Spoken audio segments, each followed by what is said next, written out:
1967 সালের শারদর্ঘের গান।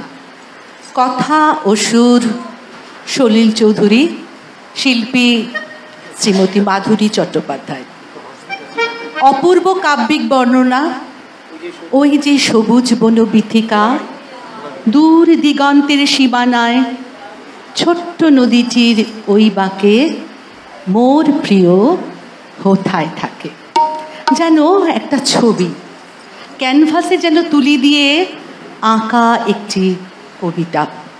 সেই কবিতার অপূর্ব সুরারোপ এবং অপূর্ব যন্ত্রানুষঙ্গ, তেমনই গায়কী ছিল মাধুরী চট্টোপাধ্যায়ের। আজকে আমরা গানটি শুনে নেব আমাদের শিল্পী শিউলি মণ্ডলের কণ্ঠে।